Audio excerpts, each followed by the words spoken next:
This is The Drive with Dale Lolley and Matt Williamson on your 24/7 home of the black and gold. SNR, Steelers Nation Radio.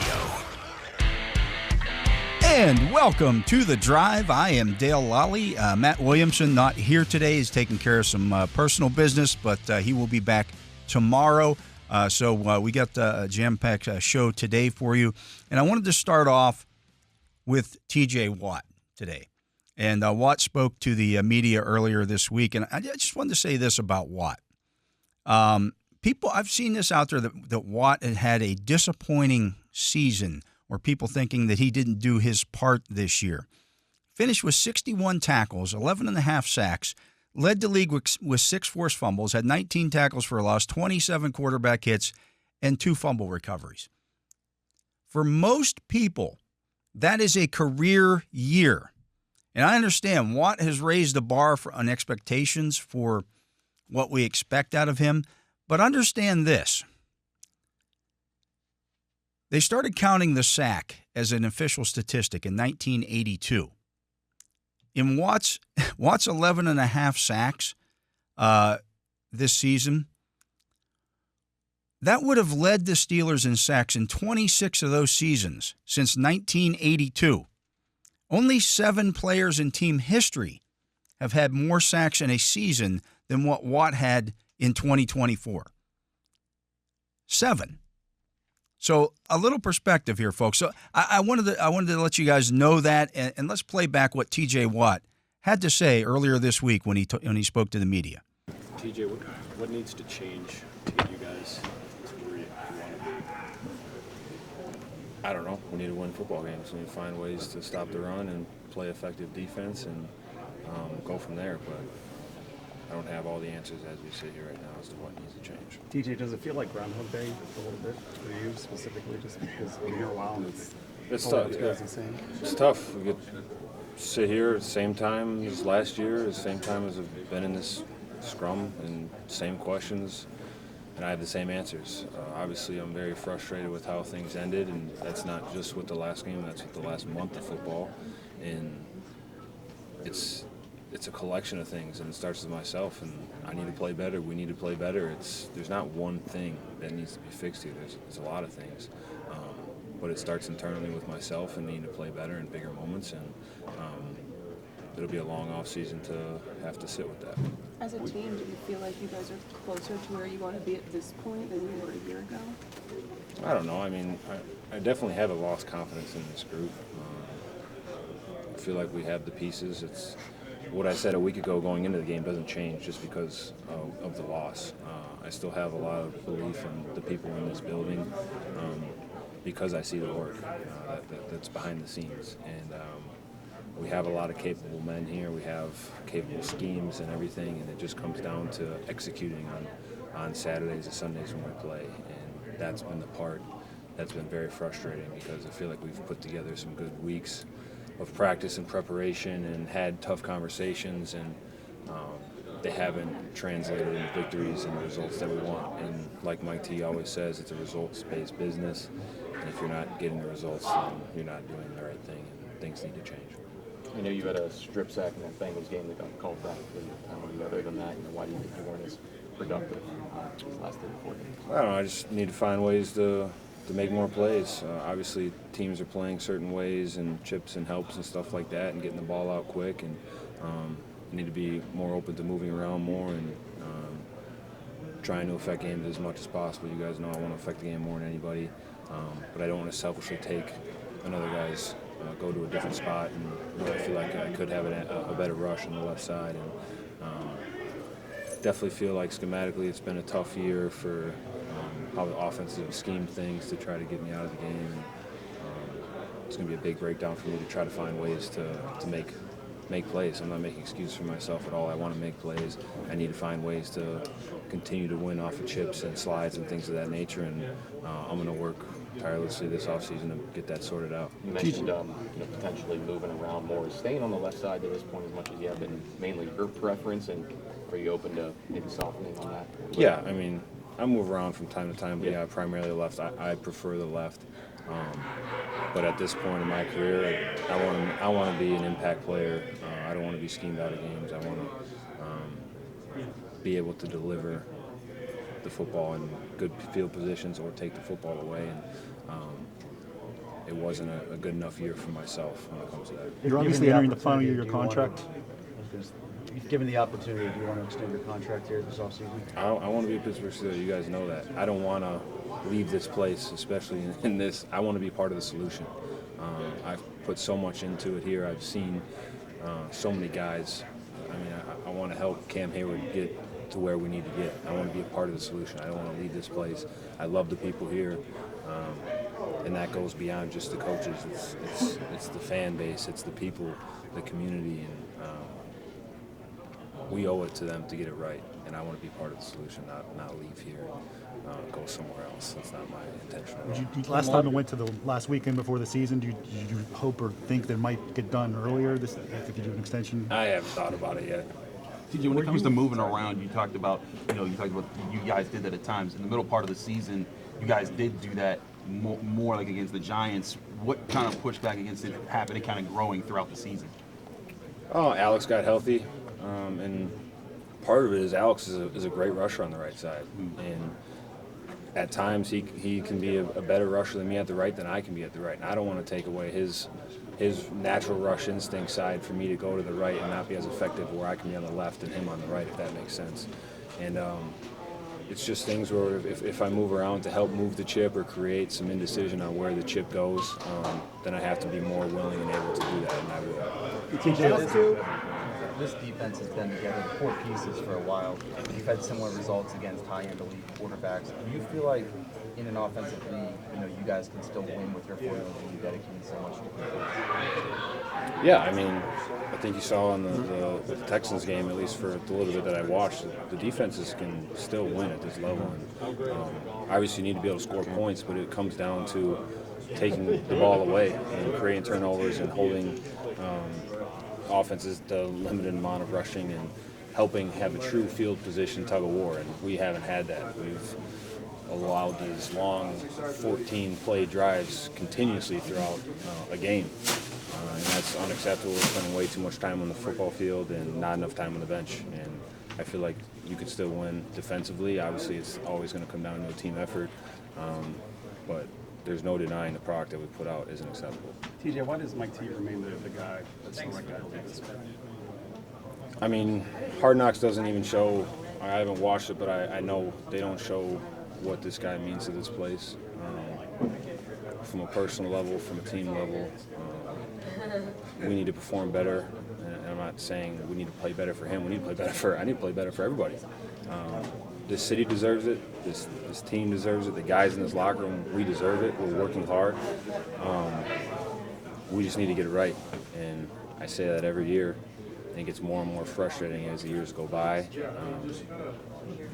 But tough conversations need to be had. Can't keep doing the same thing and expect different results. And that's starting with myself. So going into the offseason with a lot of questions, but I also know there'll be a lot of answers here in the next couple of weeks. TJ, how difficult is it emotionally knowing that these situations can affect change in the locker room and this group probably won't look the same in September? The group never looks the same. And that's the tough thing about this business. Made a lot of new friends, a lot of great relationships this year.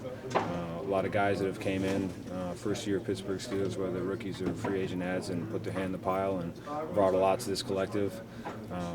But it's never going to be the same, and that's the tough part about it. But we have to continue to move on. And that's the bottom line. I hear a lot of this stuff. That was T.J. Watt earlier this week with the assembled media, including myself there. And one of the things that I constantly hear about the Steelers, well, they don't do anything different. Yeah, they do. They've done things differently over the last few years. They've done things, again, this was my 33rd season covering the Steelers this year. And I've done that from all different angles. And to say that the Steelers do things now the way that they did things 20 years ago is not correct at all. They traded a first-round draft pick for a player currently playing in the league. That was Minkah Fitzpatrick in 2019. They've made moves in the recent drafts to trade up and get guys. Now, you can say maybe they didn't get the right guys, and 100%. You trade up to get Devin Bush, and it didn't work out. You've made some deals like that. But that was something that they didn't normally do. T.J. Watt talking about free agents coming in. That was never a big thing. It used to be when free agency opened and you covered the Steelers, you didn't need to pay any attention the first couple of weeks other than watching to see who was leaving. Now it's changed. They've been proactive in free agency. So things have changed here. They've been proactive trying to make the right moves here. Now, you can say, did they go out and get the right guys? Okay. You can argue that all day long. But they've been proactive in making moves to try to better their position, to try to better their lot. And to me, the suggestion that they trade T.J. Watt, I mean, come on, people. What are we talking about here? And you heard T.J. Watt just, his answer to that. He wants to be here. He wants to be part of the solution. You're talking about a guy, a player who has, of your top 6 sack seasons in team history, he has 4 of them. That's you can't get rid of that. That guy is the face of your franchise. When you see there was a thing that the NFL put out prior to last weekend's AFC wildcard and NFC wildcard games of all the different players, the best players on each of the teams going into the playoffs, and every other player on that graphic that they put out was a quarterback, except for one. T.J. Watt was on that graphic. He's the face of your franchise. You don't trade the face of your franchise. You just don't. And I understand people are he's frustrated. Everybody who does this is frustrated. You want better results. You don't want to see the same. The results have been the same, but the way that the path to get there has not. They've tried different things to get better, but until as Matt and I talked about all week long prior to this, until you have the quarterback situation right and a quarterback situation in your offense and right and your defense right, you're going to be spinning your wheels a little bit. But you got to try, and it's not like they're not trying. Again, this was a 10-3 team at one point, and I just think that they wore down at the end of the season for whatever reason. Whether it was the 3 games in 11 days against high-level competition, whether it was just, hey, what was going to happen. They were going to wear down regardless of who they played or where they played them. I don't know, because that's not what happened. I just know what did happen. I was there. I saw what was happening, and they wore down. People say, that's an excuse. It's not an excuse if it's based in fact. And this is based in fact. And so you don't trade away T.J. Watt. You don't blow things up and try. Hey, let's just tank and try to get the best quarterback available. There's no guarantee if you tank that you're going to get the number 1 overall pick. You might not even get the 5th overall pick or the 8th overall pick by quote unquote tanking. And then once you do tank, and you get rid of guys like T.J. Watt. I've heard it in the past. Trade Cam Hayward away. You want to talk about losing locker room culture?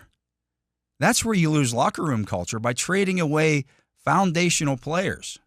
And so you can't do that. You have to keep moving along with what you've got. You just have to keep building with what you've got. Blowing it up or trading away T.J. Watt or doing things like that, that's short-sighted, in my opinion. I think, again, this is a guy who wants to be part of the solution.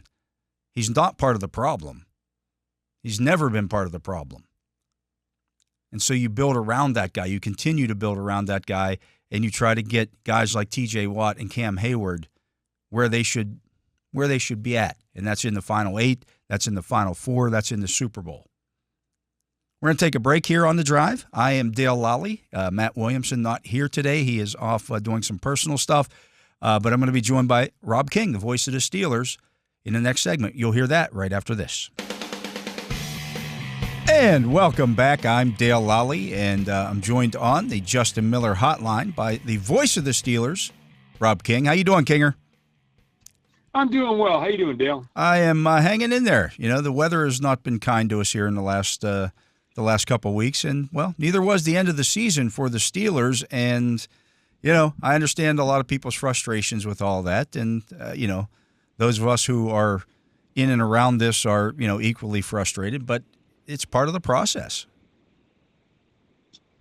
It is, and I'm trying to. I think a lot of people are disseminate the information we got at the end of the season and figure out what happened. How do you go from 10-3 and averaging, under Russell Wilson's first 7 games, over 28 points per game? I mean, you got to go back to the Ben Roethlisberger era for that kind of offensive production, and the defense doing its part to what happened over the last 5 games. Some of that is the quality of competition, to be sure, but I think a lot of it was, for some reason, the Steelers going into a funk, and I'm sure they were self-examining while it was going on, and they continue to self-examine as we speak. But it's hard for me to figure out. I still scratch my head a little bit about how those two things could have happened, because I truly believe it's more of the 10-3 football team than it is the other way around. And people don't want to hear this after the team lost in the first round and lost their last 5 games, including that playoff game. But I think it's an improved team over what we've seen over the last couple of years. I do. It just, for whatever reason, it played its worst football at the worst time of the season. Yeah, I'm with you on that, Kinger. And I understand the recency bias of what just happened. But this team did a lot of good stuff over the course of the season. And to your point, you played the final 8 teams, the 8 teams that are standing right now, you played them 4 times in those 5 games. And 3 of those were on the road. 3 of the 4 games that you played, those 4 games were on the road. And I don't know that people are looking at that and going, well, yeah. And they say, well, you're just making excuses. And I just did a segment. I'm like, these aren't excuses if they're based in reality. It's not an excuse. People ask all the time, well, can you analyze this? Can you analyze that? And then when you do analyze it, well, that's an excuse. No, it's not an excuse if it's based in reality. And that's the reality of the situation. We talked about it when the schedule came out, that this was going to be a rough stretch. It turned out to be a rough stretch, and now we're all ready to blow things up because it was a rough stretch. Yeah, I think, and I agree with what you're saying, and it is a rough stretch. And I thought going into the rough stretch that they were going to come out of it better. If that record had been 1-3 or 2-2, going in with a 10-3 football team, I wouldn't have been shocked. I was very surprised at 0-4. And I think there were moments in each game in which, the team had a chance to rise up. Cincinnati, what happens if you go down the field and kick a field goal there at the end of the game? Do you go into the offseason or into the postseason feeling a lot better about yourselves? Well, you may have gone to Houston and won, Right, that's right. That's right. And I think it became a bit of an avalanche to me. And maybe I'm wrong. Maybe the Steelers, maybe the team doesn't feel that way. I went back, Dale, you and I were talking before the game in Baltimore. I went back and watched that loss in Baltimore from a couple weeks before and thought, man, the Steelers were right there. They had every opportunity to win that game. It's 17-17, and then Russell Wilson throws a pick 6.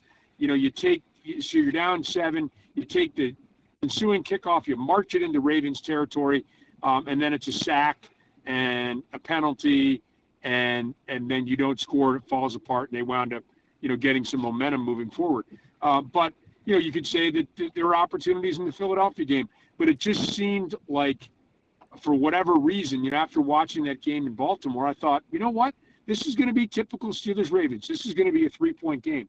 And I talked to Ravens people who thought the same thing going into the game. So did I. This is going to be a 3-point Steelers-Raven game. So I just think that something happened. Maybe, when things aren't going your way, and again, maybe this has something to do with it and maybe it doesn't.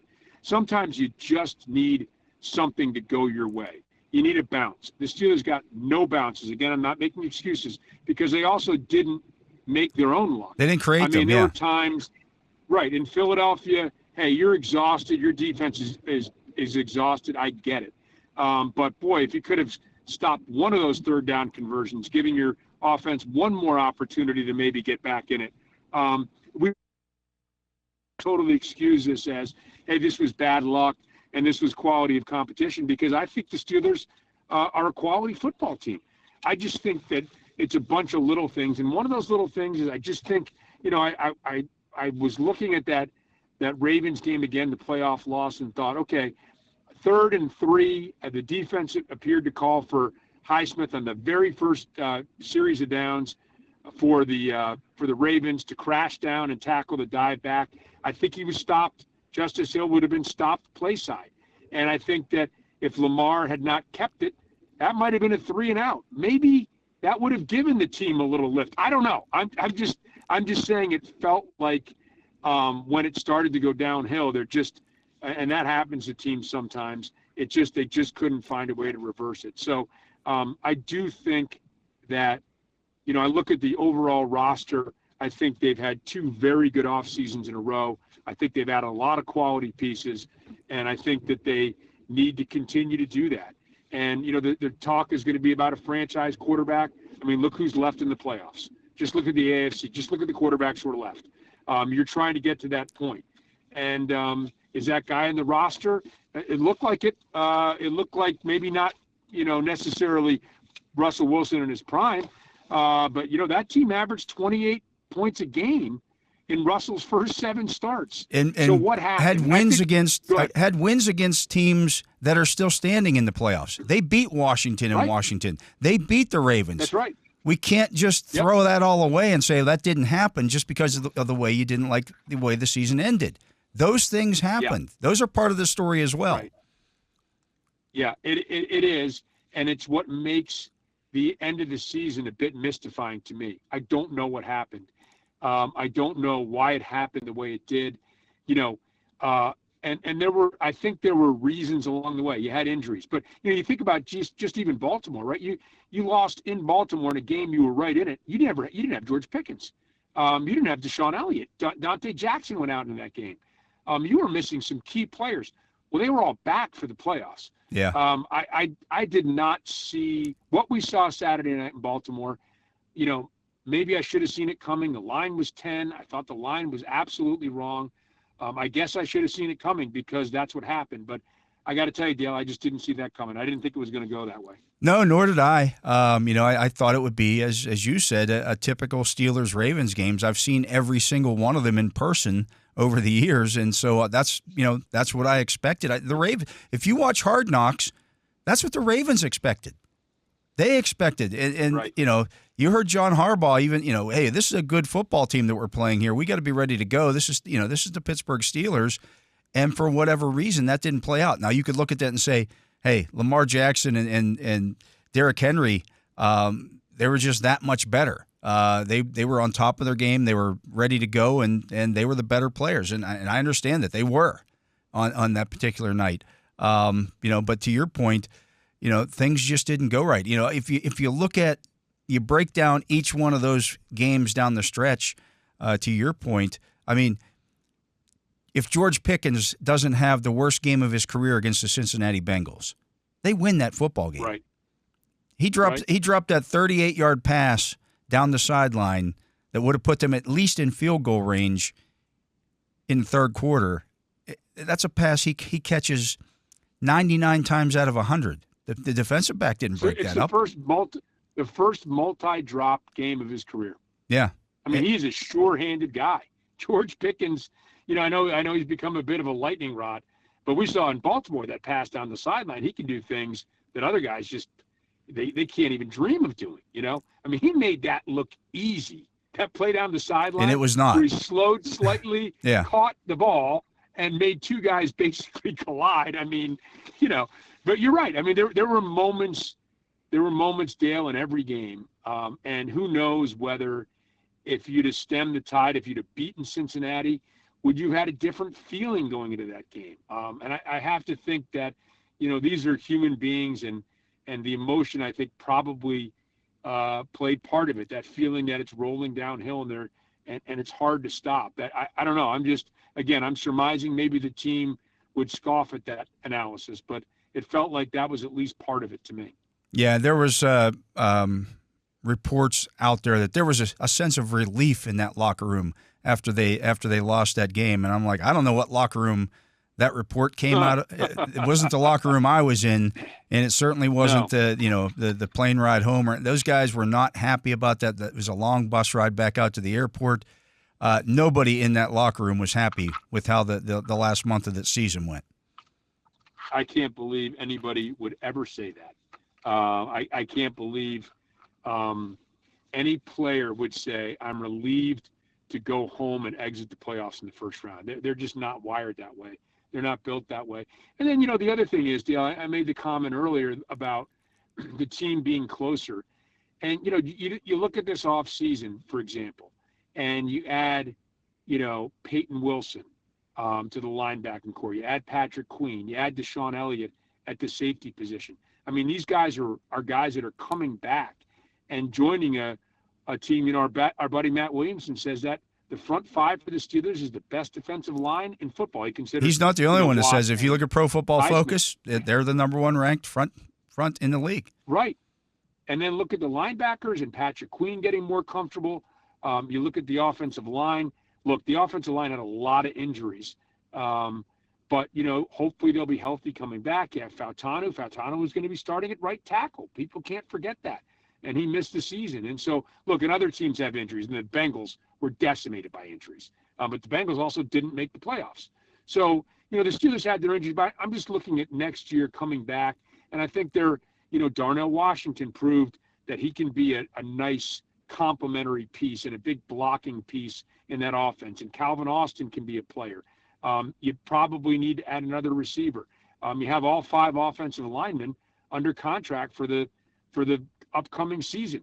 You would expect that young group to take a step forward.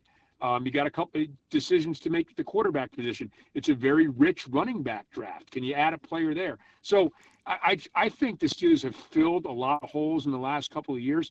Now, ultimately, do you need a young star quarterback to make a deep run in the playoffs? Maybe you do. I don't know, but I do know, and maybe year 2 of a Russell Wilson and that offense is going to be better, or maybe they really like the way that the number 2 quarterback Fields came along, sort of behind the scenes after he got 6 games starting with a 4-2 record. I think there's a lot of reasons to be bullish about this roster and the direction it's heading in. It's just hard to feel that way.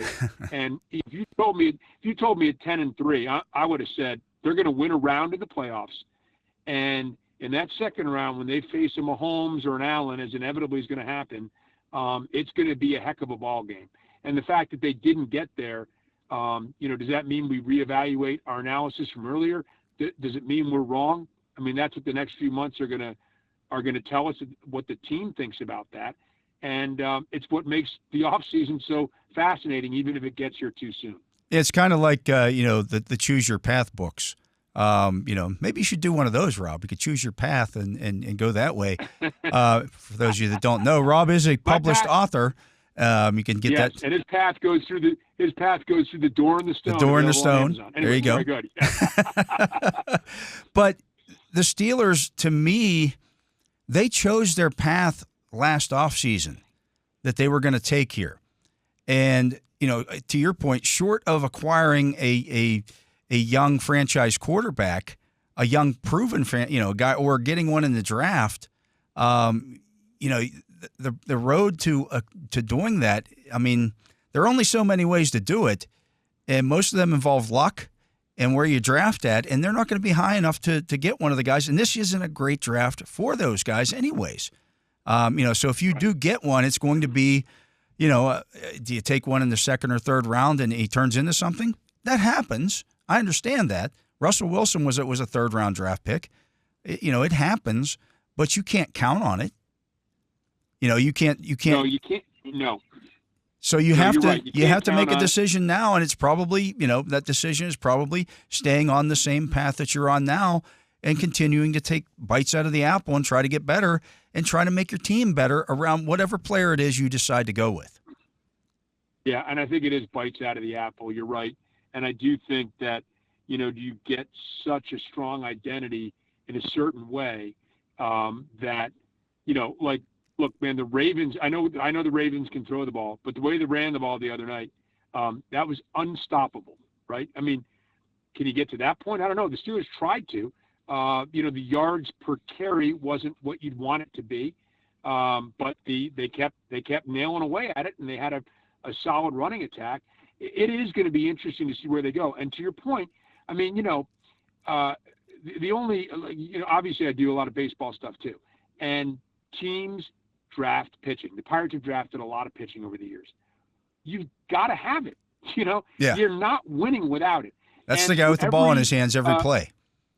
Yeah, I mean, Paul Skeens is pretty obvious, but you go out and you pay over slot and you go out and get a Bubba Chandler, without having to use that very top pick, and he pans out and it's great. Well, there's also, for every Bubba Chandler, there's probably 8 or 9 guys you drafted who didn't pan out, right? Who got hurt or never made it above A ball, and so but there's a Mark baseball, Apple in football. Yeah, Mark Appel, that's right. Or Mark yeah. Appel, I should say, yeah. Mark Appel, yeah. So for football, you have to be so judicious with that because you only get 7 rounds of picks. You don't get 20 picks. It used to be 40 picks or 50 picks in baseball. You only get 7 rounds. And so, if you use a 3rd rounder on a guy and he doesn't pan out, and that 3rd rounder could have been, Mason McCormick or Peyton Wilson or guys even got later than that this year. That's a tough one to swallow if you're not right on that, and yet you can't win without it. So, think about, you just look at the history of Steelers football from the Chuck Noll years on, right? Even with Chuck Noll, it wasn't until he put Terry Bradshaw firmly in the driver's seat that they won their first Super Bowl, and they won 3 more Super Bowls, and then he started to fade, and he started to get injuries, and they didn't win any more Super Bowls until they were able to pick, was it 12th they got Ben Roethlisberger? 11th. In a quarterback-rich draft. What's that? 11th. 11th? Yeah. Yeah, 11th. So you get a rare bad year that coincides with a quarterback-rich draft, and you happen to get, a Hall of Famer 11th overall. So and then you win, you win a couple more Super Bowls. That's kind of the way the NFL goes. You have to have, much like you have to have pitching in baseball, you have to have quarterback play. But you can win in baseball without having the best pitching staff. But you have to be really good everywhere else, and that pitching better still be pretty good. And I think the Steelers could get pretty good quarterback play out of what they have, and then, like you said, keep taking bites out of the apple. Again, I still really feel like, and this is tough to say, I understand that, tough to hear. I do think they've gotten closer over the last couple of off seasons, just by, some of the guys that I named, some of the draft. I think they've had 2 very good drafts, and I think they've had productive forays into free agency, and I think they're going to do that again. They've got a lot of cap space, and, teams don't let franchise quarterbacks out of their building very often. You're probably not going to get a franchise quarterback in free agency. So you have to find other ways to go about it. Yeah, and there are other ways to do that. I mean, if you look at Detroit, you look at Philadelphia, I don't think anybody would look at Jared Goff or Jalen Hurts and say, yeah, they're up there with Lamar Jackson and they're up there with Josh Allen. Now, some of the stats may be up there with some of those guys because they've built the team around those players. And, they're not in the top 5 or 6 or 7, 8 quarterbacks in the league, but you can win with those guys if you have a solid roster. That's right, and I think going back to that 10-3 start, and going back to those first 7 games with Russell Wilson, I think you'd have put him in that same conversation. Hey, here's a guy that he's won a Super Bowl.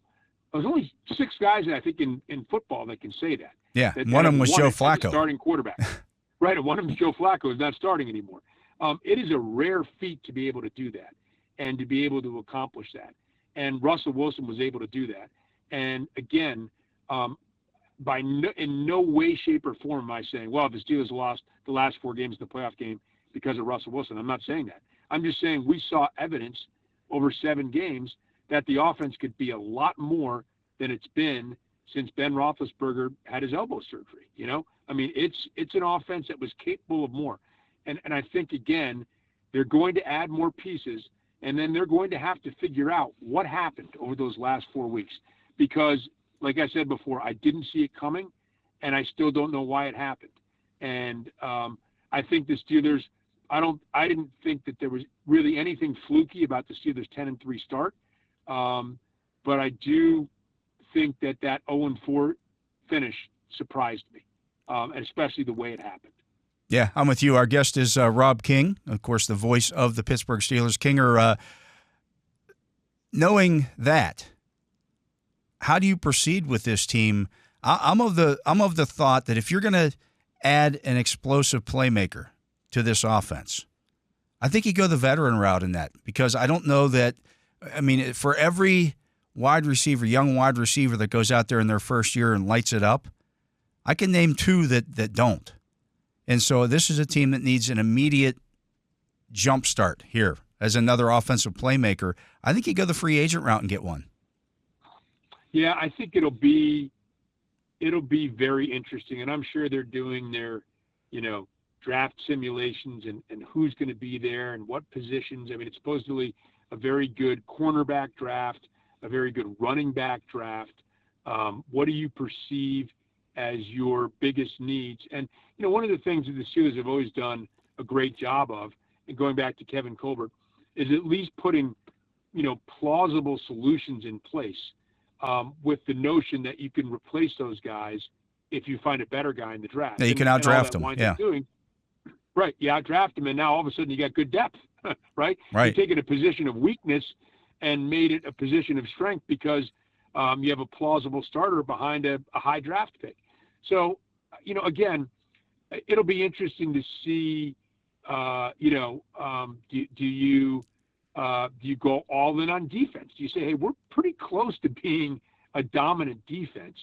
And, again, these are conversations that, did they feel limited schematically? They say, well, a lot was made of, well, they didn't blitz very much, and they played, kind of an umbrella type of keep it underneath you kind of coverage, and that's why the sack totals were down.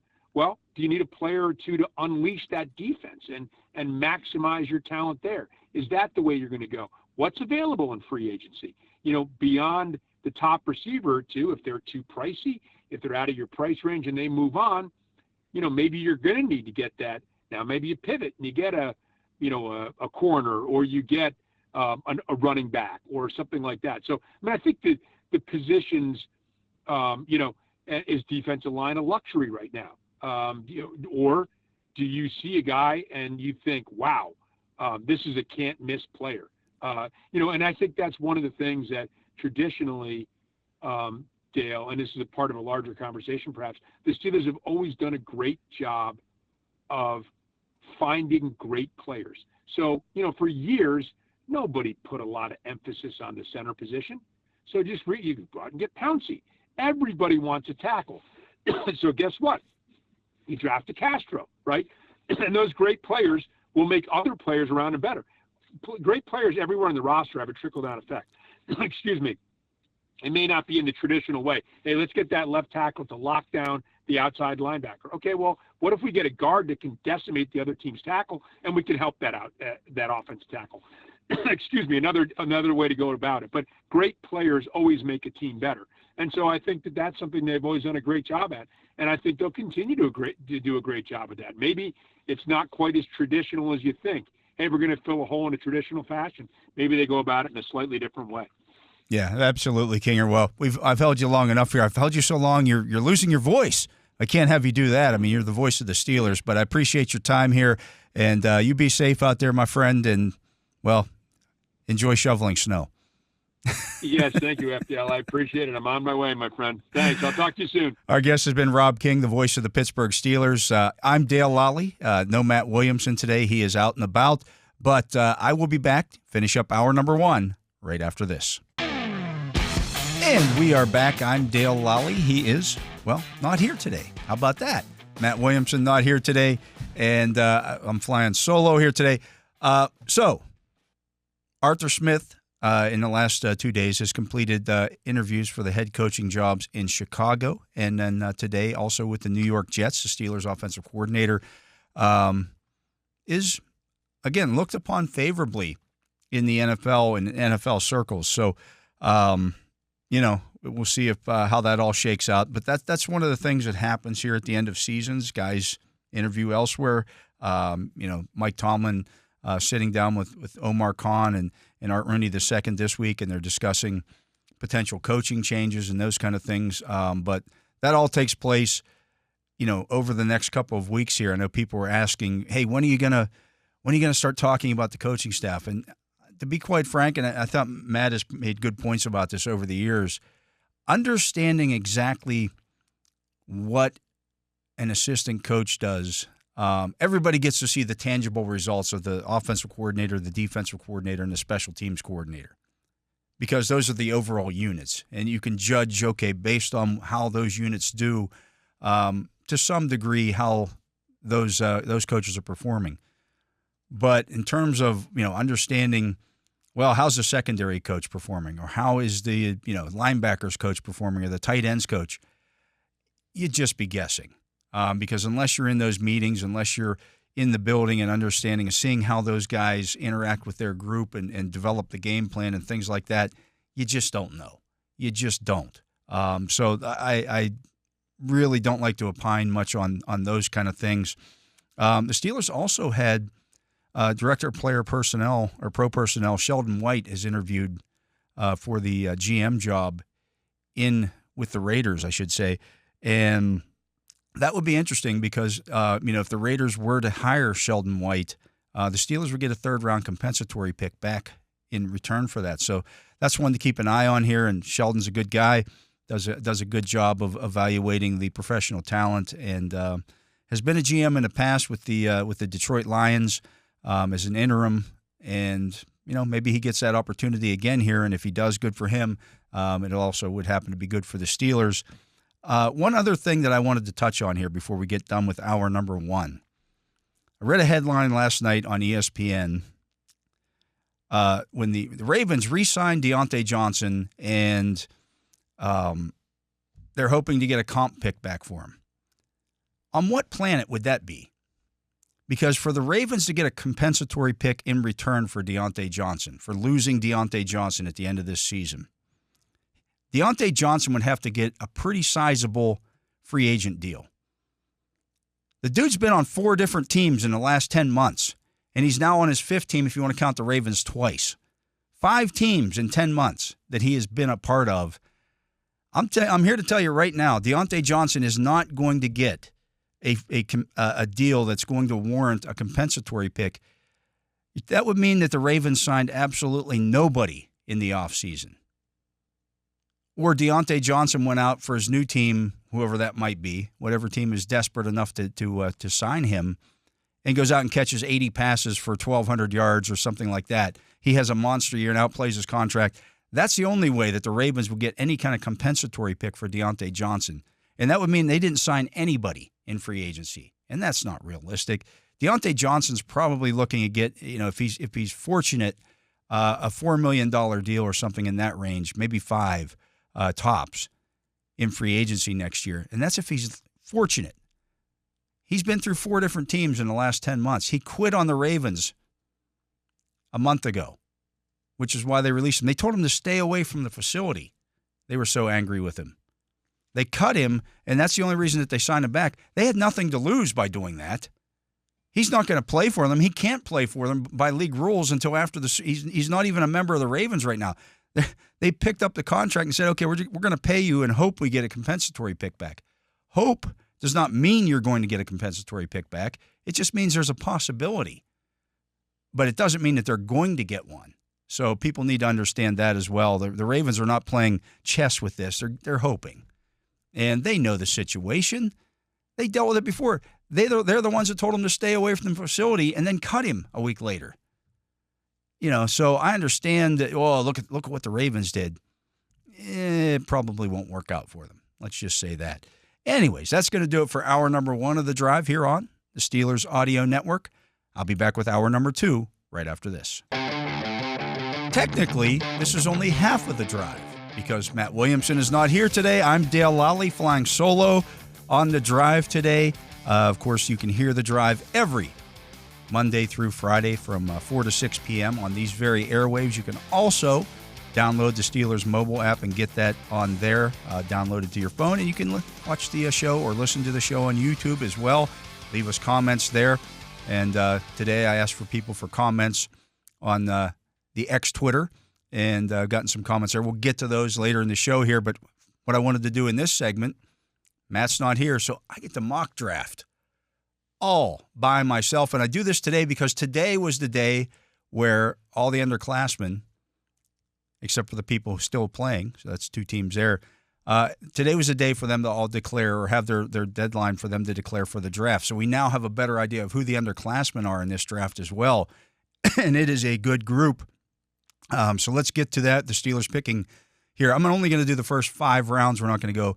The Steelers have 3 7th-round picks. I'm not that deep into the weeds here yet on the draft to understand exactly who some of those later picks might be. And to be quite frank, wouldn't surprise me if some of those 7th-round picks aren't with the Steelers by the time they get done with this. They could be moved elsewhere or, trade a couple of them to move up maybe into the 6th round, something like that here. But so the Steelers will be picking at 21, 52, 83, 121, and 161. And just remember, folks, when you're doing these mock drafts, people might say, you'll know when draft time comes around, the pick at 21, the pick at 52, and the pick at 83 aren't going to change. But that pick at 121 in the 4th round, there's going to be some compensatory picks that are waffled in there in between that 3rd and 4th round that are going to change it. It's going to push it down a little bit. Same thing with some of their later picks there. So they're going to be a little bit later, but you do know that they're going to have 21, 52, and 83. I'm using the NFL mock draft database today to do my draft, and they take kind of a conglomeration of everything that's out there and just kind of put them together, and that's how they do their rankings here. So we'll go from that. And the Steelers are up here now at 21, looking at the picks ahead of them. You had Shadur Sanders go number 1 to Tennessee. Cam Ward goes to Cleveland at 2. Kyle McCord at 3 to the Giants. That seems a little odd, but okay. We'll go with it. Travis Hunter goes 4 to the New England Patriots. Will Johnson, the cornerback from Michigan, goes at 5 to the Jaguars. Luther Burden to the Vegas Raiders at 6. 7 is Simmons, the offensive tackle from Ohio State. Scourton, the edge rusher from Texas A&M, goes to Carolina. Andre Carter, no way he lasts long, but that doesn't really matter as long as the picks are somewhat in order here. Or Will Campbell, Pierce, Graham, Grant, McMillan, Stewart from Texas A&M, Walter Nolan, the defensive lineman from Mississippi, and Barron from the cornerback from Texas goes to Cincinnati. Kelvin Banks goes, the offensive tackle from Texas, goes to Seattle. Then you had Siobhan Revel, the cornerback from East Carolina, goes to Tampa Bay. And Ashton Genty goes to Denver. Get used to seeing that one because that one might be one that you can pencil in there right now and actually write it in ink. So the Steelers are up at 21. According to this particular website, the top guys available: Mykel Williams, the edge rusher out of Georgia; Malachi Starks, the safety out of Georgia; Jalen Walker, the linebacker out of Georgia. Nobody's loving the Georgia players in this particular mock draft. Tyler Warren, the tight end out of Penn State; Jalen Milroe, quarterback, Alabama; Colston Loveland, tight end out of Michigan; Benjamin Morrison, the cornerback out of Notre Dame; Emeka Ekiba, the wide receiver out of Ohio State. I don't know that I need to go any deeper in this one. And Malachi Starks would make some sense. I could, perhaps play him in the slot. I think he has some slot capability in his previously. And you're going to play the 3 safeties at times. And, he would certainly get you younger and more explosive at that position. I don't see Mykel Williams or Jalen Walker being the pick. Tyler Warren or Colston Loveland would make sense. And I understand, folks, the Steelers have Pat Freiermuth on the roster. And they have a tight end that catches the ball. Playmakers. It's all about the playmakers. The same thing that you look at with Egbuka. I'm going to go into this assuming that the Steelers have signed a veteran wide receiver to play opposite of George Pickens. So in that instance, the tight ends would make sense. You'd get more explosive with the offense. But what the heck? Jalen Milroe is there. I'm going to take him.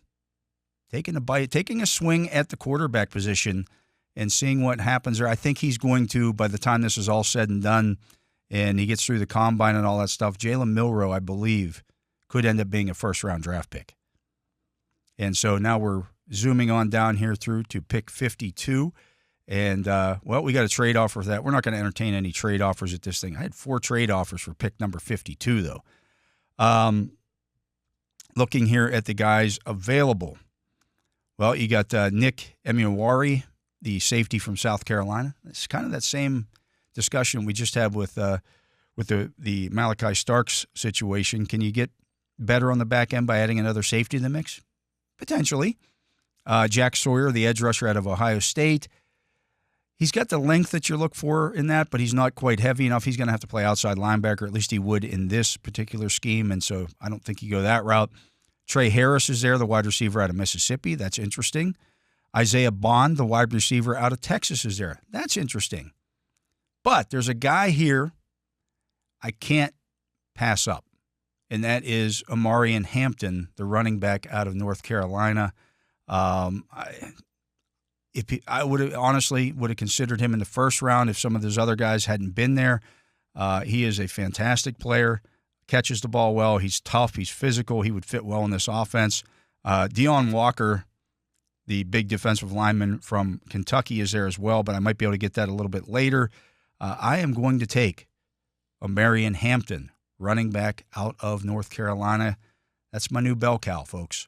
And so we'll see where this goes here now as we continue to roll through this particular mock draft here on the NFL mockdraftdatabase.com.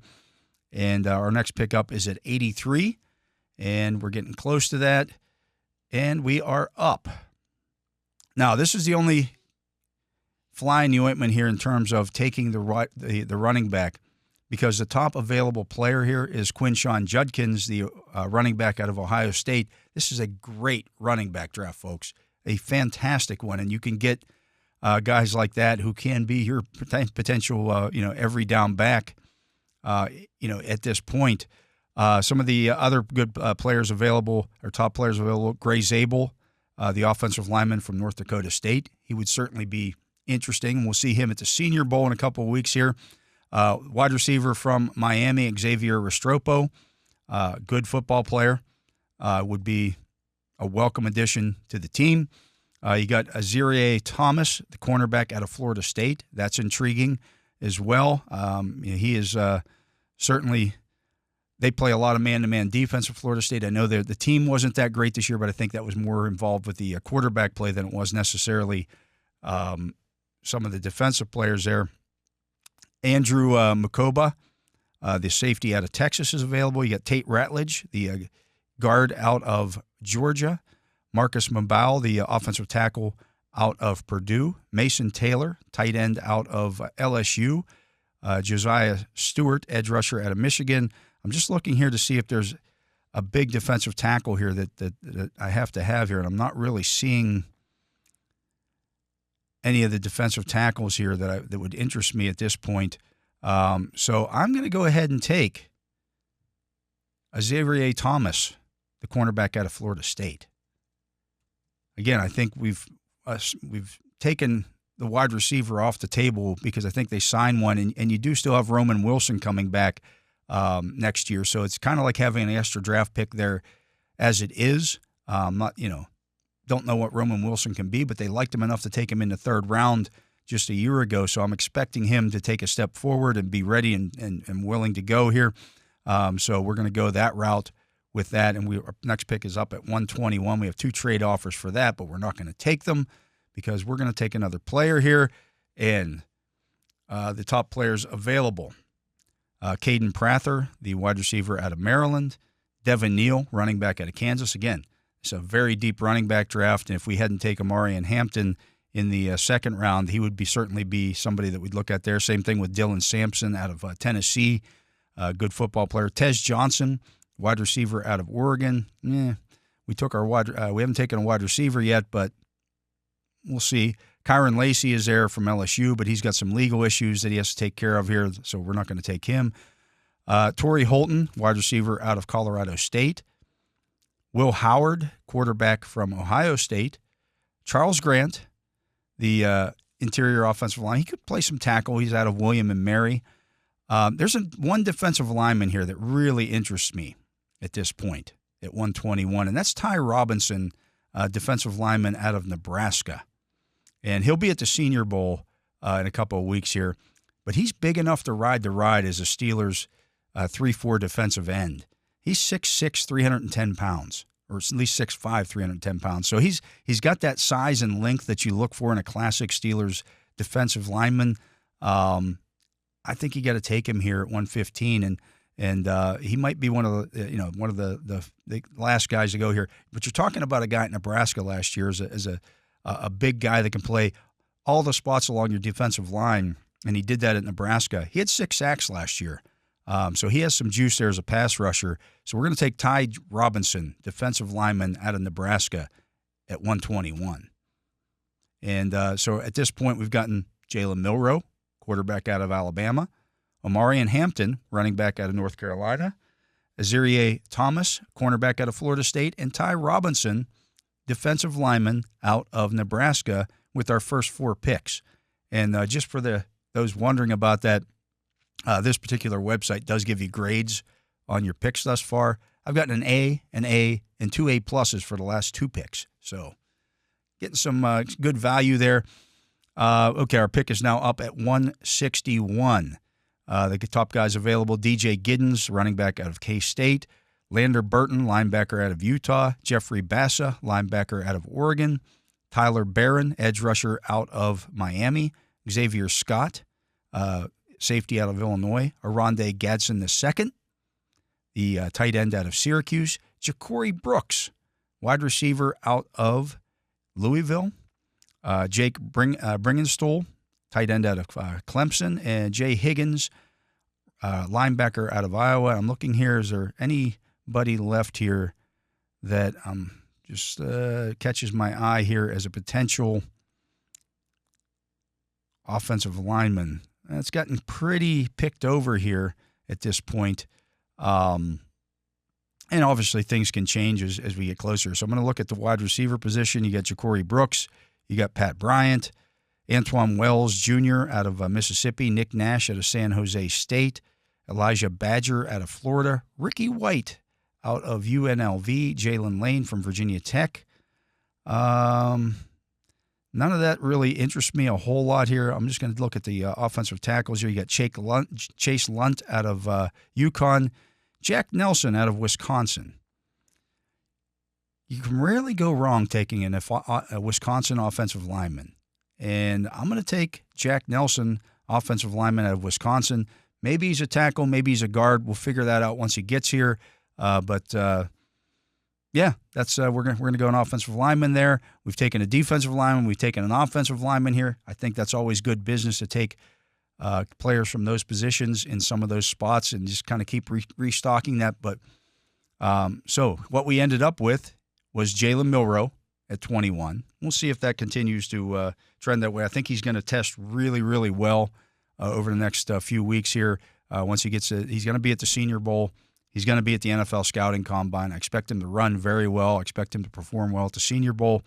Omarion Hampton, the running back out of North Carolina. Very talented guy, catches the ball well. You're looking at a 225-pounder who's not afraid of contact there. Azareye'h Thomas, the cornerback out of Florida State. Could be a potential guy to line up and play press man defense opposite Joey Porter Jr. Ty Robinson, a guy who is again has the length to play defensive end, or kick inside and play some interior line in your defense as out of Nebraska, and then offensive tackle Jack Nelson out of Wisconsin. That's what we ended up with here. Again, I don't make the decisions about who is available at what spots here. Obviously, there were some interesting picks there early in this draft, but could I see the Steelers being interested in Jalen Milroe? Yes, I could. I think he has a lot of those intangibles that you look for in quarterbacks. particularly in terms of the mobility. Maybe he's not a starter right out of the gate, but you might be able to come up with some packages for him. And Omarion Hampton, you would plug right in as your lead running back there, and we'll see about Azareye'h Thomas. But, I think that would be an interesting draft. But we're going to get to another break. I'm Dale Lolley. Matt Williamson not here today. He is out doing some personal stuff. He'll be back tomorrow. And, of course, we'll preview all the games going on this weekend in the NFL. We'll put together our DFS lineup, all that fun stuff. We'll do that tomorrow. But for now, we're going to take another break, and I will be back with more on the drive right after this. And I am back. I am Dale Lolley, and Matt Williamson not here today. He is off doing some other stuff, but he'll be back tomorrow. This is The Drive on the Steelers Audio Network. And earlier in the day here, I put out asked for any questions on social media, on the X Twitter, and I got a number of questions here, and I'll go through some of these now. First one's from Mike. That's M. Roche 714. He asked, when can we expect to hear any type of movements within the coaching staffs, hirings, firings, all that kind of stuff? It's going to take a couple of weeks, folks. I mean, there are lots of interviews that take place here. The Steelers, typically what happens is guys just aren't retained. Your contract is up, and they'll go in a different direction or whatever. You may not hear all of it right away. But there's always, they just take their time and do these things. There's no rush per se. It's why the NFL has changed the rules on some of this stuff as it is in terms of when you can start hiring head coaches and things of that nature. You have to wait for teams that are done playing and all that kind of stuff. That's why you've only seen basically one coach hired thus far, that being Mike Vrabel, because he was already sitting out there waiting for a job. He wasn't under contract or anything. Do these teams have an idea of who they're going to hire? Sure. But, everybody and their uncle has been interviewed for the Jets job at this point, including myself. No, I'm just kidding. I have not been interviewed for the Jets job, but I'm surprised my name didn't come up in that because everybody else's has. So they'll do second rounds and third, all that kind of stuff. People are taking their times, and the league has kind of worked in that direction to kind of tap the brakes a little bit on some of this stuff, how these hirings and firings have happened over the last couple of years here, just to give the teams that are still in the playoffs a chance to breathe a little bit and continue to, work towards those games. So if there's any changes, they're not going to be right away, but they'll be forthcoming if there are changes coming. Dane Tober, DET 4187 says, can we get daily 7-day mock drafts from now until April? Well, we don't do them every day, Dane, but it's a great way to learn who the prospects are, get the names out there, talk about those particular guys. For example, I just did the mock there, and Ty Robinson was a guy that I've talked about a little bit there as a mid-round defensive lineman out of Nebraska that's kind of fits the Steelers' mold and what they're looking for in those defensive ends. And so, it's just a great way to learn more about those players. And so we'll do more of them and talk you through different scenarios. Again, maybe Jalen Milroe is there at 21. Maybe he's not. But certainly I think he'd be somebody that would interest the Steelers a great deal. But, by the time we're done with the Senior Bowl, for example, in a couple of weeks, he may not be going at 21 anymore. Maybe he's better than that. Maybe he's, goes down there and doesn't play well. And, it's all part of the process, and you keep working out those different scenarios to figure out how this is going to go, because it's a big part of the offseason. JB, who says Mr. No Followers 2. So apparently there's a Mr. No Followers 1 out there, kind of like the wrestlers. There's Mr. Unknown number 1, Mr. Unknown number 2. Do you have any idea if Tomlin / offensive coaching staff have told Jones, Broderick Jones, or Troy Fatanu where they'll be starting? Also, are you in favor of drafting a guard in the first 3 rounds? I'll answer the first part of that, or the second part of that first, and I'm going to say no on the guard. You've got Mason McCormick under contract. I think you can re-sign Nate Herbig for a pretty good price.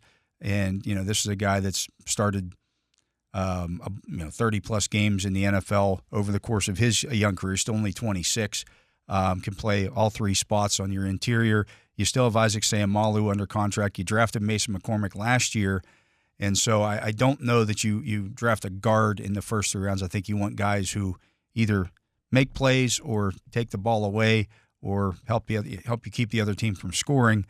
And then the first part of your question, do you think Tomlin or the offensive coaching staff have told Jones or Troy where they'll be starting at? Talked to Troy Fautanu earlier this week, and he said he hadn't had those conversations with anybody to this point. But that's not unusual because that's part of the exit interview process. And they'll talk about, hey, where do we see you at? Here's what you need to prepare for. Here's what you need to do better. And those are some frank conversations. And so, maybe, if you're talking to Broderick Jones, you say, hey, look, you need to be better next year. We're going to probably end up sliding you over to the left side. And I'm just assuming here that that's, what happens here. But you just tell them, hey, this was not the step forward that we expected from you in year 2. Too many missed assignments, too many mistakes out there. That's got to be better. Fautanu said, it hit when we spoke to him on locker cleanout day that he's going to go into this whole thing under the assumption he's going to be on the right side because that's where he had been working. Well, that's where Jones had been working as well. And maybe you work both of those guys at left and right and see which one's better. Both of those guys played left tackle in college. And if Troy Fautanu is the better left tackle, then maybe you play him at left tackle and leave Broderick Jones on the right side because you want to put these guys where they are best suited to succeed. Now, I don't know that you want to go into that with preconceived notions, but there's potential there that when they put their best 5, when they open up OTAs or mini camp and they put their best 5 on the field, those two guys are going to be somewhere in that mix along that line. But that doesn't mean that's where they're going to finish at. The Steelers could decide at halfway through training camp. All right, we've seen both of these guys on either side. Let's see what it looks like if we flip-flop them. And so that wouldn't surprise me either if they go and do it that way. But that's all yet to be determined. Scott in Jersey, Blitzum says, I think a holdout/trade are very possible with George Pickens. What would you put his value at? If you think the team wants him and he is willing to extend, what would it cost? Well, I mean, I'm not a soothsayer here. I just pretend to be one on the radio. But, will George Pickens hold out? I don't think that will be the case. If they get anything done with George Pickens, it probably wouldn't happen until training camp. And, at that point, you would have more information in hand. Maybe you would field offers for him, or at least if somebody calls you about him, you at least field the phone call and see what that is. I don't have any idea what his value is around the league. Obviously, the player is very talented. There's some stuff with him that, quite frankly, you could do without in terms of, some of the things that, the penalties that he takes and things of that nature. But I don't know that he's an off-the-field problem. The problems are all kind of on-the-field kind of stuff that you'd like that to be better. But, at the same time, he's still, a guy who's in his early 20s. And, you expect that as he continues to mature and get older and, more involved in the game, that would get better. Think back to Juju Smith-Schuster, folks. When Juju came to the Steelers, and was a very young player, still 20 at that point. And Juju at, I think, 28 now is what he is, doesn't do some of the same things that he did when he was a younger player. Now, he's not the player that he was at that point in his career, but he matured. He got older. He got wiser, and so I understand the frustrations at times with George Pickens. I absolutely do, and I question some of the things that he does on the football field, but he is a tremendous talent. And so, you have to always weigh, if you're in a situation of looking at that player, does the talent outweigh the headaches, for lack of a better word, that you get with that as well? That's a quite big question that the Steelers are going to have to ask themselves this offseason. And part of that process might be, what are teams willing to give up for a guy like that? If you did make him available via trade. But if you do that, now you've got two big holes in your offense. Not only do you need a number 2 receiver, now you need a number 1. And those are hard to find. And I think we can all agree that George Pickens has the talent. And if he's not already a number 1 receiver, he's certainly trending in that direction. Rob Sprance asks, do you think part of the late season fall-offs can partly be attributed to the team practicing far more physically than almost every organization? This happens in both camp and during the season with aggressive padded practices. Even Tomlin admitted they were fatigued. Well, there's a difference in padded practices, Rob. Just because they're in pads during the season doesn't mean that they're tackling. You don't do that. You're not allowed to do that. It would be silly to do that. And that's what teams, if you talk to Craig Wolfley and he starts talking about back in his day, they had padded practices during the season in which they tackled to the ground during the season. They don't do that anymore. You can't do it. And I know the Steelers do more tackling and are more physically into the training camp practices than most other teams, but that's usually just the first 2 weeks. So I don't know that I'm going to use that as an excuse. The Steelers have been doing that. They were doing that, when they were going to the AFC Championship, for example, in 2016. Did that team fall off at the end of the season? No. Now, each team is different, and each team handles those kind of things differently. But maybe it's something they need to look at. Just getting guys to the end of the line in better health, and they'll look at all those kind of things over the course of the next couple months here as they put together a plan for the 2025 season. DSR, who is at Dowsteel _new, I guess, Dowsteel _new, asks if A. Smith gets hired for a head coaching job, who are the possible replacements? Antoine Randall in Detroit, any Rams assistants? I'll be honest with you, I haven't looked that far into this yet because that would have to happen first before I start looking to replace the guy who is currently in the job. If Arthur Smith starts, getting more traction here as a head coach with the Chicago Bears or the New York Jets, then I'll start looking at potential replacements. I don't know that they would go in-house to do that. I think they would, look outside again.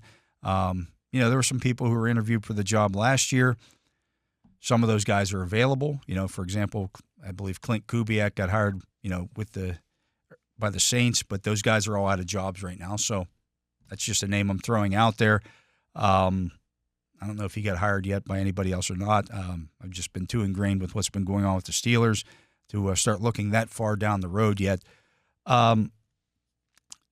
Jay Mick, who is JP Primetime, asks, how can they build the wide receiver room to help out whoever the quarterback is? Well, I'm of the thought, Jay McMack, that they need to go sign a veteran wide receiver, a guy who's done that, a guy who has produced, even if he's coming off of a down year or an injury. I just think that, you get a guy who you would hope could come in and contribute right away. And B, you're not rolling the dice with a rookie there. And the other side of the equation is there. We just talked about George Pickens. I want somebody in that room with him that maybe he listens to a little bit more. Maybe it's the voice. He looks at a guy and says, well, this guy's been, let's say, 1,000-yard receiver before. This guy's been, a Super Bowl winning receiver before. Maybe both, or a guy that's been an All-Pro. And I want to be that, so I'm going to emulate that guy. And, a guy like Devontae Adams would certainly be that veteran voice in the room that I think would get a lot of attention there. Chris Godwin might be a guy that would get a lot of attention and command that kind of respect from the players around him. Nanastu asks, do you think Mike Tomlin is too much hands-on the offensive game planning and maybe needs to back off and let Arthur Smith do what he was brought in for? That's an assumption. And here's why I say that's an assumption. If you watch Hard Knocks, and they've got cameras in all the rooms, Did you see any cameras in the offensive game planning room with Mike Tomlin sitting there with all the offensive coaches coming up with the offensive game plan? And the answer is you did not. Now, does he have his fingerprints on the defensive game plan? Absolutely. Does he have some say in what happens offensively? Absolutely. But I don't know that he's game planning necessarily offensively as much as some people might give him credit for. I think, he's the head coach. He should have a say on fundamentally what kind of offense that you want to run. That's why they hired Arthur Smith. They wanted to go to a more run-oriented offense, one that is based on, a tough-nosed running game. But I don't know that, Mike Tomlin saying, we're going to go in here and scheme this up offensively. I don't know that he does that. And I've never heard that he does that. Now, he may say in certain situations, hey, we want to run the football here because we want to run some clock or things of that nature. But that's what every head coach does. They all say, hey, let's be cognizant of the situation, and we want to run some clock here. And if we have to punt, the defense will get it done. Or we're going to throw here because I don't know if the defense can hold them again. Those are decisions that every head coach makes. So I don't know that he is as much involved in the offensive game planning stuff as some people might assume. Kirby Zazula asks, why did Russ hardly ever complete passes over the middle? Poor scheme, or is he physically too short to see it over a collapsing pocket? If you look at Russell Wilson's career, that's been something that he's never been a big throw over the middle guy, and part of that is because he is a shorter quarterback. Doesn't seem to matter because he still completes passes. And I think back to some of the passes that he did complete over the middle of the field this year, and there were several. I think some of that over the middle of the field stuff gets magnified in certain games. But I just think back to the game that they just played last week against the Baltimore Ravens. He threw a pretty big pass in that game over the middle of the field on the 3rd and 9 or 3rd and 10, whatever it was, from his own 3 and hit Calvin Austin in stride. There were plays this year where he did throw over the middle. And again, if I'll go back to Hard Knocks, you heard Mike Tomlin tell him before they went out on the field here, let's be aggressive. Let's be aggressive here in this situation to try to get back into this game. So some of it's also that. So in some ways you're talking about, that's not necessarily poor scheme, but some of that is also you throw more interceptions when you throw over the middle. Balls get tipped. Linebackers drop that you didn't expect to be there.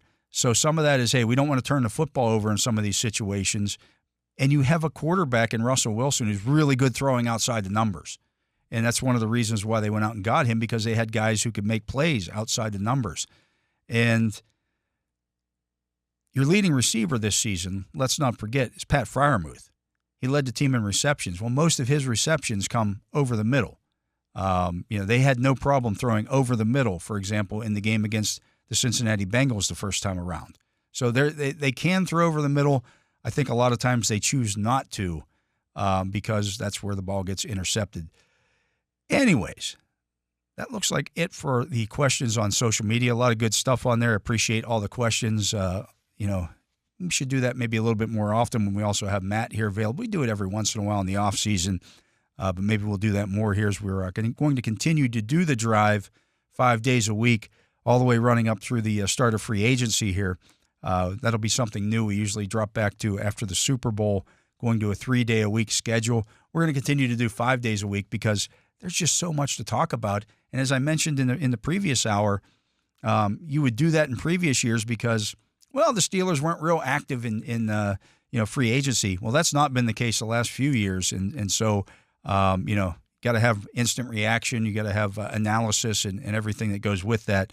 With everything that happens, that's why you tune into the show, and hopefully we're able to bring that to you. We're going to get to a break here on The Drive. I'm Dale Lolley. No Matt Williamson today, flying solo here today, but we'll be back with more right after this. And we are back. I am Dale Lolley, and Matt Williamson, well, he's not here today, so I'm using the royal we when we talk about we are back. Anyways, this is The Drive on the Steelers Audio Network, and recently Mel Kiper put together, and of course, those of you who know Mel Kiper, NFL draft analyst for ESPN, took a look here at the running backs taken in the first round, going back to the 2013-2014 drafts. Really, there weren't any in the first-round running backs in the 2013-2014 draft, so he ranked them since then. So really, over the last 10 seasons, the guys taken in the first round, they kind of slotted in Ashton Genty from Boise State, where he feels like he would rank him among those players. So let's take a look at that here to finish up the show. And at 15, he has Rashad Penny out of San Diego State. He went at number 27 in 2018 to the Seattle Seahawks. And that one was, I can remember when that one happened, that was kind of a surprise. The Seahawks have been a team that's been known to throw some surprises out there in terms of their first-round draft picks over the years. And that was definitely one that was a surprise. And, Penny showed some flashes, but his best season came in 2021 when he ran for 749 yards. He did average 6.3 yards a carry that season, scored 6 touchdowns, but he was always hurt and not a good use of a first-round draft pick. At number 14, he's got Clyde Edwards-Helaire by the Kansas City Chiefs in 2020. They took him at number 32, and I can remember when that one happened, and everybody said, well, the Chiefs, they just got better. They got one of the best running backs in this draft, and that did not turn out to be the case. He's in his 5th season. The Chiefs moved on from him.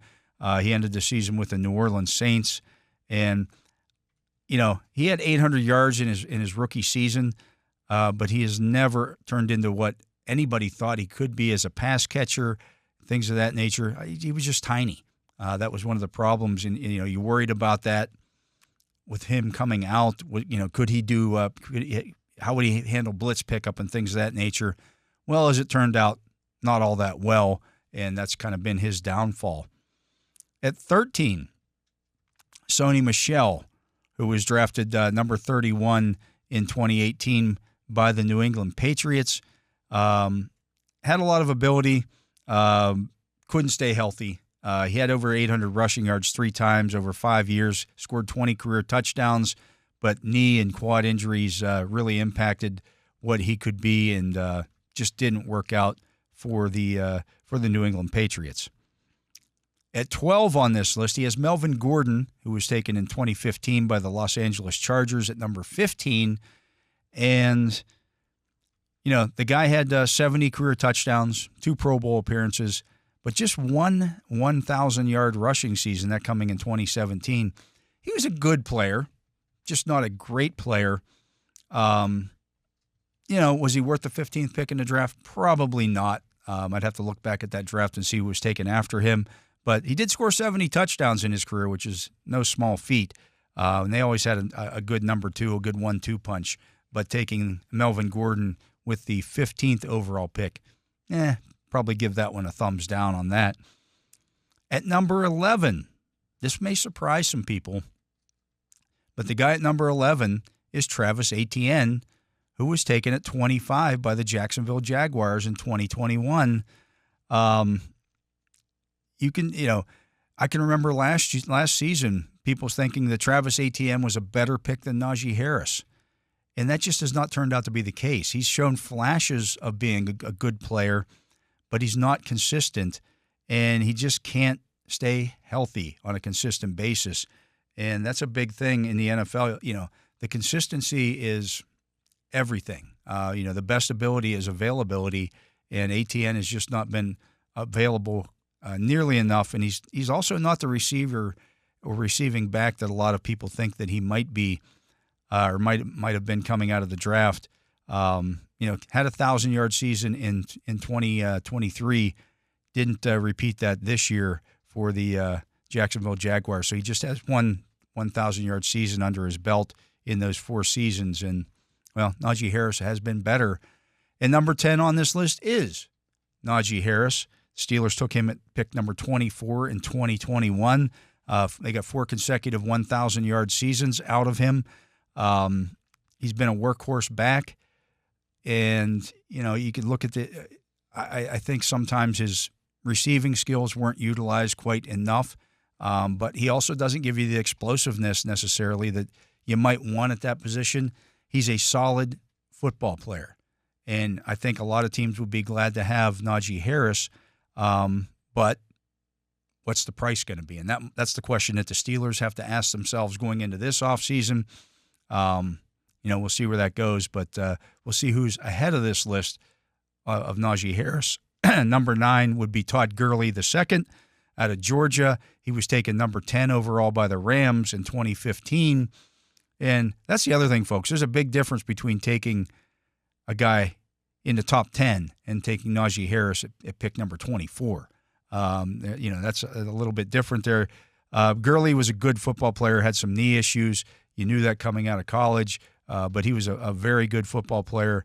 He had that torn ACL coming out of school, had knee issues throughout his career, but he had some big seasons as well. And was he worth the number 10 overall pick? In the grand scheme of things, probably not. If he'd have been taken 15 or 20, okay, that would be a little more. But you did get good value out of that. He did have some big seasons, and he helped the Rams to a Super Bowl, so there's that as well. Number 8 on this list is Jahmyr Gibbs, and he went number 12 in 2023 out of Alabama to the Detroit Lions. I can remember when that pick was made, a lot of people, you can't take a running back that high. The Detroit Lions, I think, would argue differently. And he's not just a running back. He is a playmaker. And that's the kind of back that if you're going to take one in the first round, he better be a runner and be a pass catcher for you. And if you look at it, he's a playmaker. Yes, they've paired him with David Montgomery, and he's got a nice 1-2 punch. But down the stretch, the Lions didn't have Montgomery this year, and Gibbs was asked to carry the load, and he did that as well. So I think that's a very solid pick. Number 7, Josh Jacobs. He was taken number 24 by the Raiders in 2019. You're talking about a guy who's led the league in rushing. He had 1,285 rushing yards this season, along with 14 touchdowns. Had 5 strong seasons with the Raiders, and a couple of them were some down years, but they weren't a good football team, and that it wasn't all on him. But I think you'd say that pick at 24 was a slam dunk. He has Ashton Genty out of Boise State at number 6. So he's saying that Genty is a better prospect than all the guys I just mentioned. There's some pretty good football players on that list there. So, Ashton Genty, people have asked, would you take him at 21? Yes, I would. Now, is he exactly the kind of football player, exactly the kind of back that the Steelers have had over the years? Well, he's 5'9", 215. He doesn't have he's not a 230-pound guy that the Steelers have kind of trended towards in recent seasons. You think back to even James Conner, Le'Veon Bell. They've had those bigger type backs. But at 5'9", 215, he's pretty well put together, and he runs between the tackles well, also catches the ball well. Wouldn't bother me at all. I don't care about you don't take running backs in the first round. You do if that's what you need. And if that guy is a special player and does more than just run the football, absolutely. And Genty, to me, does that. Number 5 on this list is Leonard Fournette, taken number 4 overall by Jacksonville in 2017. And he ran for 1,000 yards in his first and third NFL seasons, won a Super Bowl with the Tampa Bay Buccaneers, was a good player and kind of a game changer for the Jacksonville Jaguars in 2017.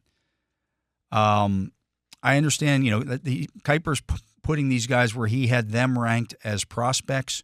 I don't know that I would have Fournette ahead of some of the guys that have been previously mentioned on here in terms of his overall career play, but I understand, him having Fournette that high on this list. This is where he would have ranked him as an overall player. But I think if you went back and gave the Jacksonville Jaguars truth serum, maybe they would have taken somebody else at number 4. If Fournette went at number 15, like Melvin Gordon, okay, I get it. Or 20, I would get it, but maybe not at number 4. Number 4 on this list is Christian McCaffrey by the Carolina Panthers. He went 8th overall in the 2017 draft. I don't think we need to say much about that. McCaffrey is a great all-around football player and definitely a franchise changer for 2 different franchises now. Bijan Robinson at 3. He was drafted 8th overall by the Falcons in 2023. Fabulous football player. I don't think the Falcons regret doing that at all. Number 2 on here is Ezekiel Elliott out of Ohio State, 4th by the Cowboys in 2016. Zeke's had a great career. It's probably winding down at this point. It's definitely winding down at this point, but I don't think the Cowboys felt bad about taking him 4th overall. Very good football player. And number 1 on this list, Saquon Barkley, number 2 overall in 2018 to the New York Giants. Think they regret letting him go this offseason? I would, especially the fact that he went to a division rival and a lot of sleepless nights in New York because Saquon Barkley is now a Philadelphia Eagle. That is Mel Kiper's list there of the running backs taken in the first round over the last decade and where Ashton Genty falls in that one in rankings of those guys. Again, Najee Harris comes in at 10th on that list. Not a bad spot there for Najee, and he's been a good football player for the Steelers. I just don't know that based on what he might command on the open market, he will be a Pittsburgh Steeler in 2025. That's going to do it for today's show. So I'd like to let everybody again know that Matt will be back again tomorrow. We'll be back in the saddle here at our regular time, 4 to 6. But I'd like to thank Justin Miller for running the Justin Miller hotline and the soundboard here. We'd like to also thank Rob King, who stopped by and joined us here for the show. And I'd like to thank Tyler Vittmeyer for making sure the show gets out there onto YouTube. Check that out there. Leave us your comments, all that fun stuff. But for now, I'm Dale Lolley. We thank you for listening to this edition of The Drive on the Steelers Audio Network. Steelers football happens here. The Pittsburgh Steelers Audio Network.